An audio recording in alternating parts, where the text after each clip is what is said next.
Hello friends, स्वागत है आप सभी का सी बिबिकल आर्ट्स क्लासेस में।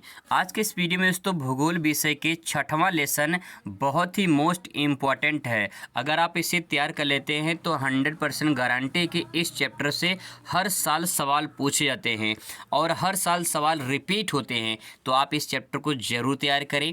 चलिए मैं आपको अच्छे तरीके से समझाने की पूरी कोशिश करूँगा विथ मैपिंग, विथ डायग्राम और अच्छे कंटेंट के माध्यम से आपको पूरा का पूरा मैं समझाने वाला हूं।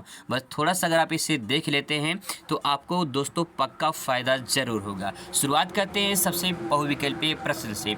यहाँ पे कुछ इंपॉर्टेंट पॉइंट दिया गया है, यानी बहुविकल्पीय प्रश्न से शुरुआत करेंगे। सबसे पहला प्रश्न यहाँ पे देखिए, निम्नलिखित में से किस राज्य में प्रमुख तेल क्षेत्र स्थित हैं? तो अगर ये सवाल आपके एग्ज़ाम में पूछ ले, वैसे पूछा गया है, तो आपका जवाब होगा असम। असम एक ऐसा राज्य है, इसमें जो ऑप्शन दिया गया है, इसमें जो है असम में जो है तेल प्रमुख क्षेत्र यहाँ पे असम में है। ठीक है। इसके बाद दोस्तों बात करते हैं दूसरा प्रश्न। देखिए, निम्नलिखित में से कौन सा ऊर्जा का अनवीकरणीय स्रोत होता है? सबसे पहले दोस्तों आपको मैं एक छोटा सा यहाँ पे ट्रिक बता दूं। जैसे मान लो मैंने एक शब्द लिखा है यहाँ पे सफल, ठीक है, मैंने लिखा शब्द असफल, ठीक है। अब मैं यहाँ पे क्या करूँ, अगर इस सफल के आगे यहाँ पे आ लगा दूँ तो फिर क्या हो जाएगा, ये असफल हो जाएगा। मतलब सफल का मतलब ये होता है कि जो व्यक्ति पास हो चुका है, सफल हो चुका है। लेकिन यहाँ पे जब आ लग गया है तो इसका मतलब कि सफल नहीं है, वो क्या है, असफल है। तो यहाँ पे ट्रिक ये है, जब किसी शब्द के आगे छोटा आ लग जाता है, ध्यान रखेंगे, छोटा, बड़ा नहीं, जब किसी शब्द के आगे छोटा आ लग जाता है तो वहाँ पे नकारात्मक शब्द होता है, यानी नहीं शब्द होता है। अब यहाँ पे देखिए, यहाँ पे लिखा है अनवीकरणीय स्रोत, ठीक है। अगर मैं आपसे के यहाँ पे एक शब्द लिखूँ नवीकरणीय, ठीक है, मैं एक शब्द लिख रहा हूँ यहाँ पे नवीकरणीय, तो नवीकरणीय का मतलब क्या होता है, ज़रा ध्यान देंगे इस पे। नवीकरण होता है नया, ठीक है, और करणीय का होता है करना, ठीक है, नया करना। तो ऐसा संसाधन जिसे हम नया कर सकते हैं, नया बना सकते हैं, उसे क्या कहेंगे, नवीकरणीय कहेंगे। लेकिन अगर इस शब्द के आगे आ लग जाए तो फिर क्या हो जाएगा, अनवीकरणीय हो जाएगा। मतलब कि अगर हम इसमें नया बना सकते हैं तो अगर जब न आ लग जाएगा तो इसमें मतलब नया नहीं बना सकते हैं। तो इसका मतलब दोस्तों सवाल ये पूछ रहा है कि ऊर्जा का ऐसा कौन सा संसाधन है, स्रोत है, जिसे अनवीकरणीय कहा जाता है, मतलब उसको हम पुनः प्राप्त नहीं कर सकते हैं, पुनः बना नहीं सकते हैं। तो इसमें जल देखिए, सौर ऊर्जा देखिए, ताप देखिए, पवन देखिए, इसमें करेक्ट आंसर क्या होगा, ताप होगा। क्यों जल क्यों नहीं होगा, क्योंकि जल जो ऊर्जा होती है, जल ऊर्जा जो होती है, जल को हम पुनः प्राप्त कर सकते हैं। सौर ऊर्जा, सूर्य की ऊर्जा खत्म होने वाली है, नहीं खत्म होने वाली है। जैसे सोलर पैनल होता है, सोलर पैनल में जब एनर्जी खत्म होती है फिर सूर्य की रोशनी करके चार्ज कर लेता है, फिर वो चलता है। पवन ऊर्जा, ठीक है। इस प्रकार से जो है यहाँ पे ताप जो होगा, जो हीट होता है, वही इसका करेक्ट आंसर हो जाएगा।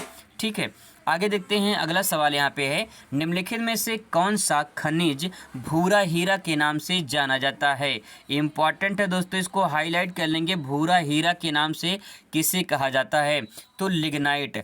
लिग्नाइट जो है, ये जो है भूरा हीरा के नाम से जाना जाता है। बहुत ही मोस्ट इम्पॉर्टेंट है, आप इसे आराम से अच्छे से तैयार कर लीजिए ताकि जो है आपके जो बोर्ड पेपर में आए तो आप आसानी से टिक कर सकें। लिग्नाइट को भूरा हीरा के नाम से जाना जाता है। सवाल नंबर चौथा देखते हैं यहाँ पे, निम्नलिखित में से किस स्थान पर पहला परमाणु ऊर्जा स्टेशन स्थापित किया गया था? परमाणु ऊर्जा स्टेशन, इसे जो है आप जो है इसे नाभिकीय ऊर्जा भी कह सकते हैं, ठीक है, परमाणु ऊर्जा को नाभिकीय ऊर्जा भी कह सकते हैं, या फिर जो है इसे आणविक ऊर्जा भी कह सकते हैं। इसका जो करेक्ट आंसर हो जाएगा वो हो जाएगा तारापुर, और तारापुर पड़ता है महाराष्ट्र में, ठीक है। तारापुर कहाँ पड़ता है, महाराष्ट्र में। कलपक्कम पड़ता है तमिलनाडु में। ये सब जो है परमाणु ऊर्जा के केंद्र हैं। और राणा प्रताप सागर जो है, ये तो इसमें आंसर नहीं होगा, ठीक है। और नरौरा जो है, ये नरौरा पड़ता है यूपी में। तो ये तीन जो है, ये अलग अलग क्षेत्र में जो है परमाणु ऊर्जा के केंद्र हैं। इसमें सबसे पहला आंसर हो जाएगा तारापुर, जो कि कहाँ पे है, महाराष्ट्र में है, ठीक है। अगला सवाल देखते हैं, क्वेश्चन नंबर जो है 5 देखते हैं यहाँ पे। क्वेश्चन नंबर 5 है, बॉम्बे हाई खनन किसके लिए प्रसिद्ध है? तो बॉम्बे जो हाई है, ये खनिज तेल के लिए प्रसिद्ध है। मैं थोड़ा सा अगर आपको मानचित्र के माध्यम से थोड़ा सा इमेजिन कराऊँ तो थोड़ा सा दोस्तों आप यहाँ पे समझने की कोशिश करेंगे। यहाँ पे देख लीजिए, थोड़ा सा मिस्टेक हो जाता है। यहाँ पे बस थोड़ा सा आपको महसूस कराना है, आगे कुछ नहीं करना है। यहाँ पे इस प्रकार से मान लीजिए भारत का मानचित्र है, लगभग मान लेते हैं, ठीक है। अब दोस्तों यहाँ पे देख लीजिए, यहाँ पे है मुंबई, ठीक है, यहाँ पे है मुंबई। अब इसके बाद जो है यहाँ पे मुंबई से जो है यहाँ पे समुद्र के, यहाँ पे समुद्र में, ठीक है, यहाँ पे है मुंबई हाई। लगभग 150 किलोमीटर की दूरी पड़ती है मुंबई से मुंबई हाई तक। तो यहाँ पे जो है क्या है, यहाँ पे आपका है खनिज तेल संबंधित जो है यहाँ पे एक कुआं है, वहाँ से तेल निकाला जाता है। तो इस प्रकार से इसका आंसर समझ सकते हैं। इसके बाद दोस्तों है भारत के 2 अपभ्रंश उत्पादों के नाम बताइए। तो यहाँ पे अब अति लघु प्रश्न पूछा जा रहा है कि भारत ऐसे कौन से राज्य हैं जहाँ पे अपभ्रंश उत्पादन होता है। तो झारखंड, राजस्थान और आंध्र प्रदेश, ये 3 राज्य हैं। तो आप इसे आसानी से समझ सकते हैं। तो यहाँ पे आप इसे जो है आप झारा से याद कर सकते हैं, झारा, ठीक है, झारा से झारखंड, रा से राजस्थान। इस प्रकार से आप इसे आसानी से याद कर सकते हैं। ये प्रश्न दोस्तों बहुत ही मोस्ट इम्पॉर्टेंट है, अभी से मैं 100% गारंटी के साथ बोल रहा हूँ, आप इसे तैयार कर लीजिए। बहुत ही ज़्यादा मोस्ट इम्पॉर्टेंट है, हर बार सवाल रिपीट होता है।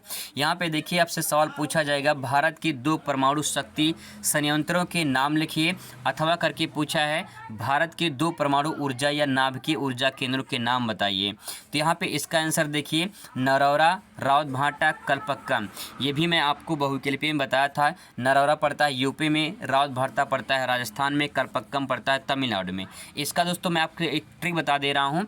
परमाणु ऊर्जा की अगर आपसे पूछ ले तो आपको एक ट्रिक ध्यान में रखना है, ठीक है। यहाँ पे ध्यान रखेंगे, देखिए तारा नाम की जो है एक लड़की है और रावत नाम का एक लड़का है। लव स्टोरी टाइप की कहानी है, ट्रिक है, आसानी से आप इसे समझ जाएंगे। तारा नाम की एक लड़की है और रावत नाम का एक लड़का है। अब देखिए तारा जो है, तारा रावत से बोली, तारा रावत से बोली, क्या बोली, तारा रावत से बोली तुम्हारे लिए परौरा और कांकर लेकर आएंगे। तुम्हारे लिए क्या लेकर आएंगे, परौरा और कांकर लेकर आएंगे। तुम्हारे लिए परौरा और कांकर लेकर आएंगे, ठीक है। तारा रावत से बोली तुम्हारे लिए परौरा और कांकर लेकर आएंगे। अब यहाँ पे देखिए बात को थोड़ा घुमाते हैं इसको, कि यहाँ पे सवाल पूछ रहा है कि परमाणु ऊर्जा केंद्रों के नाम। तो तारा रावत से बोली तुम्हारे लिए परौरा और कांकर लेकर आएंगे। तो उसमें देखिए तारा से क्या हो जाएगा, तारापुर हो जाएगा, तारापुर हो जाएगा, तारा से तारापुर हो जाएगा। रावत से क्या हो जाएगा, रावतभाटा हो जाएगा। परौरा एज ए नरौरा हो जाएगा और काकर से हो जाएगा काकरा पारा। तो आसानी से 4 नाम आप याद कर सकते हैं। तारापुर, तारा रावत से बोली, तो जो तारा रावत से जो है कही की बोली तुम्हारे लिए परौरा और काकर लेकर आएंगे। तो तारा से तारापुर, रावत से रावतभाटा, परौरा से नरौरा हो जाएगा और काकर से काकरा पारा हो जाएगा, ठीक है। इस प्रकार से याद कर सकते हैं।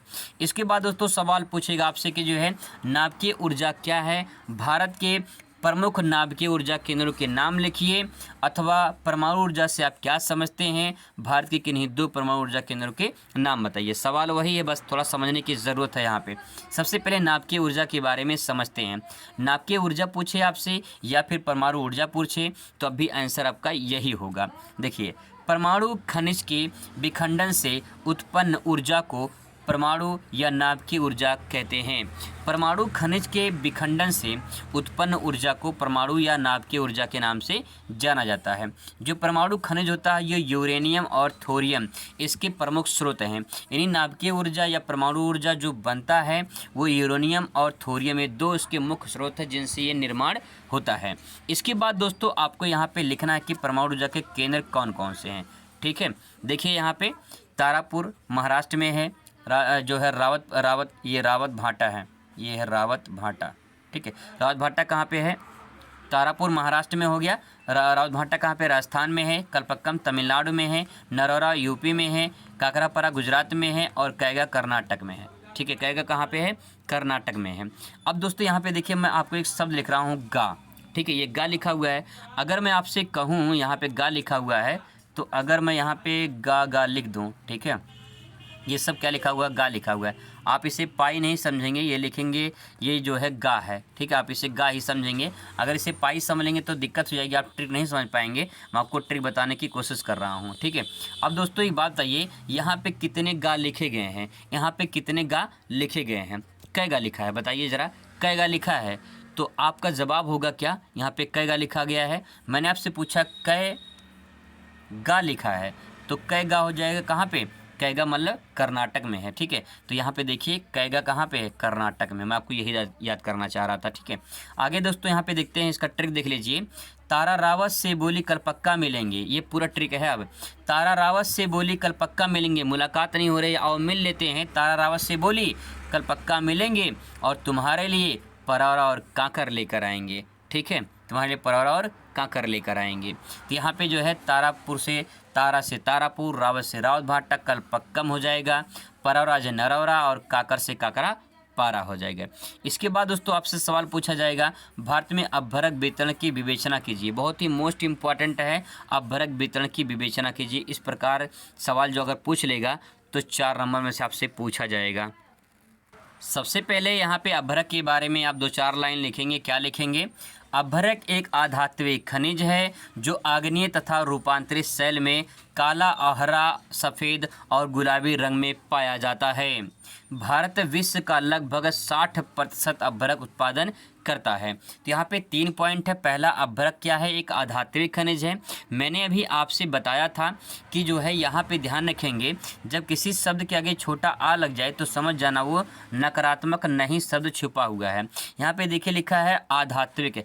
आधात्विक मतलब इसमें धातु की मात्रा नहीं पाई जाती है, ठीक है। तो यहाँ पे दोस्तों आपको ध्यान में रखना है कि अपभ्रक क्या है? एक आधात्विक खनिज है। यह जो है आग्नेय शैल और रूपांतरित शैल में पाया जाता है।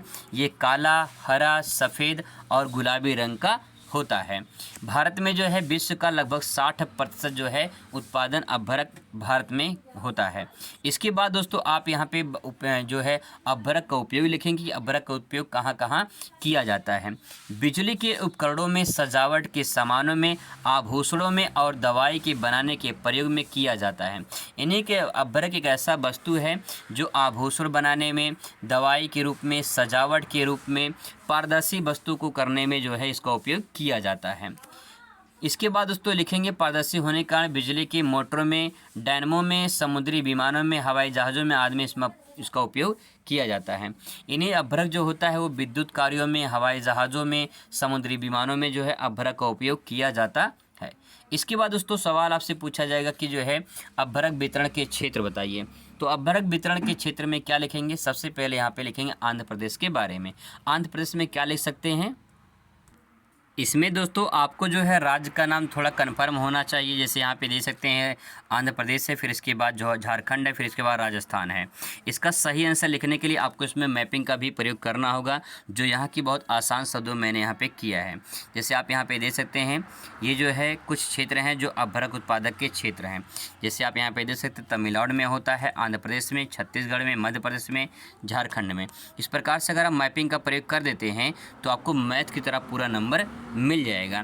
तो अगर ऐसे तैयारी करेंगे, ऐसे पढ़ेंगे तो आपको 90% पाने से कोई रोक नहीं सकता है, अगर इस प्रकार से आप अपने पेपर को अच्छे से सॉल्व करते हैं। आई होप आपको वीडियो पसंद आएगा। मिलते हैं नेक्स्ट वीडियो में। Thanks for watching.